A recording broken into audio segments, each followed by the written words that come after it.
Mes chers compatriotes, demain 4 avril 2022, nous célébrons à l'unisson le 62e anniversaire de l'indépendance de notre pays. À toutes et à tous, chers compatriotes d'ici et de la diaspora, j'adresse mes chaleureuses félicitations.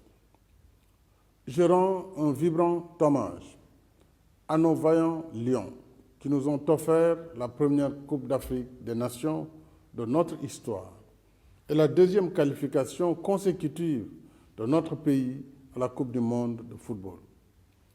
Merci à vous, chers lions, à votre coach et votre encadrement d'avoir porté si haut les couleurs nationales. Nos prières et vœux ardents de succès vous accompagnent sur la route du Mondial 2022. Comme toujours, l'État sera à vos côtés pour vous apporter tout le soutien nécessaire. Au nom de l'Union africaine, que notre pays a l'honneur de présider cette année, je salue nos frères et sœurs d'Afrique et leur exprime mon engagement sans faille au service des intérêts de notre continent. Par la grâce de Dieu, notre fête nationale se tient en période d'intense ferveur spirituelle avec le Ramadan et le Carême. Puisse l'esprit de foi et de concorde que porte ce temps béni raffermir notre vivre ensemble dans la paix, la stabilité et l'harmonie nationale. En raison des travaux sur le chantier du BRT, le défilé marquant cette édition aura lieu à la place de l'Indépendance en format réduit, mais avec toute la solennité qui exalte notre commun vouloir de vie commune et la symbiose armée-nation. En votre nom et au mien propre, je redis à nos chers anciens combattants nos sentiments de respect, d'affection et de gratitude. Le souvenir impérissable de leur sacrifice pour la défense de la liberté restera toujours gravé dans nos cœurs et nos esprits.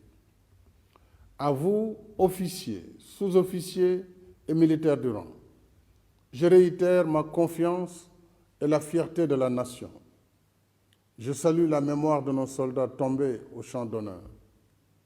Aux blessés, j'adresse mes vœux de prompt rétablissement.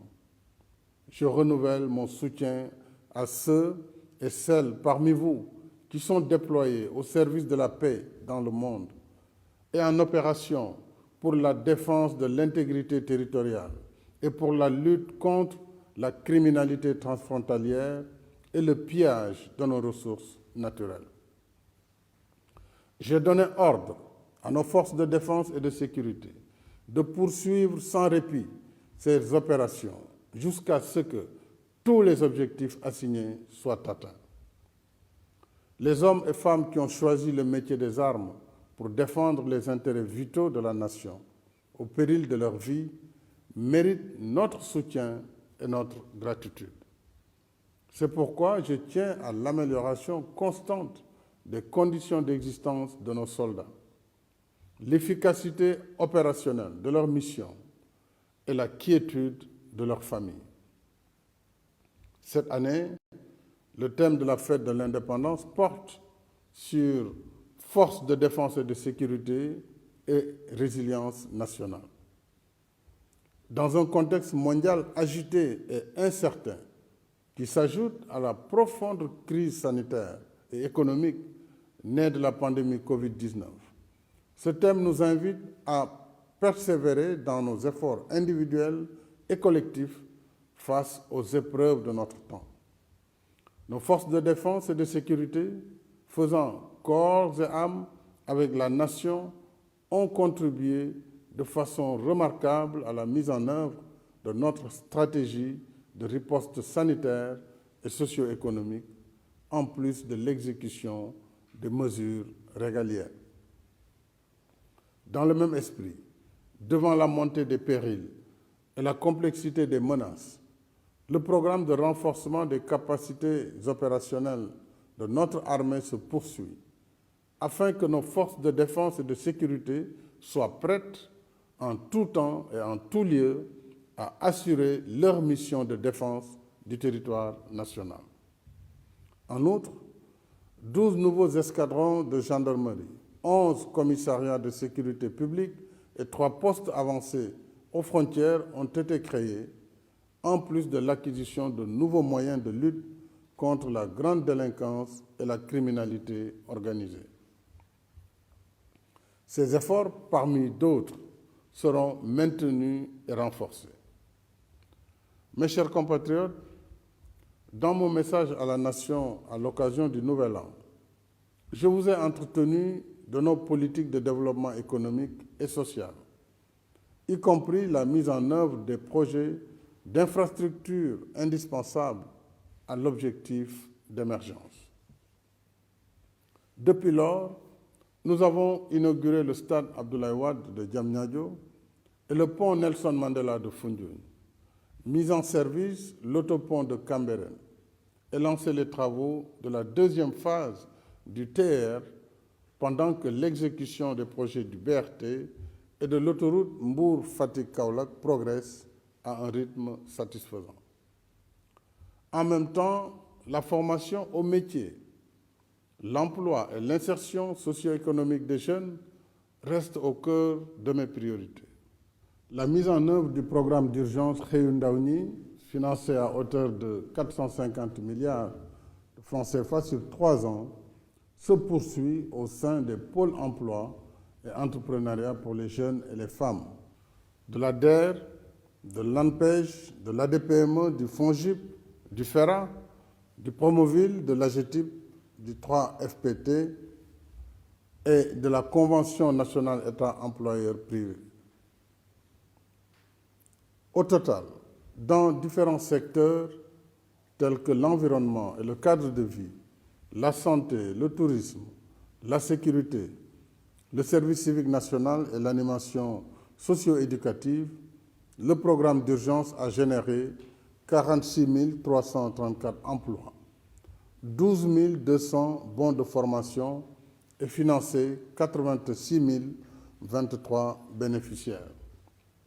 Des centres de formation dans les filières de l'horticulture, de l'aviculture, de l'hôtellerie et de la restauration ont été réceptionnés à Diama, Thiep, Diamniadio, Gandon et Ziguinchor, et 12 centres de proximité ouverts dans différentes localités des régions de Saint-Louis, Matam, Louga, Diourbel et Fatick.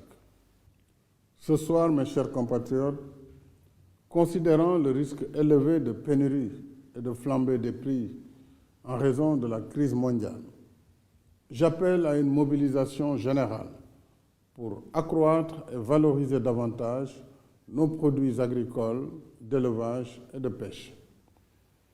Afin de soulager les ménages, j'ai fait baisser les prix des denrées de première nécessité, notamment le riz, le sucre et l'huile, et augmenter la subvention du riz local. Mais pour être à l'abri des aléas de la conjoncture internationale, nous devons, par un effort individuel et collectif sur nous-mêmes, faire preuve de résilience en gagnant au plus vite la bataille de la souveraineté alimentaire. Car, à vrai dire, l'indépendance n'est pas l'acte isolé d'un jour, mais un combat permanent qui se gagne également sur le front de la sécurité alimentaire. C'est ce qui ajoute à la souveraineté nationale un surcroît de liberté. Il nous faut produire ce que nous consommons et consommer ce que nous produisons. C'est le sens des investissements massifs que l'État continue de consacrer à la modernisation et à la diversification des secteurs de l'élevage, de la pêche et de l'agriculture. De plus, pour la deuxième fois consécutive, le budget de la campagne agricole est revu à la hausse et passe cette année de 60 à 70 milliards de francs CFA.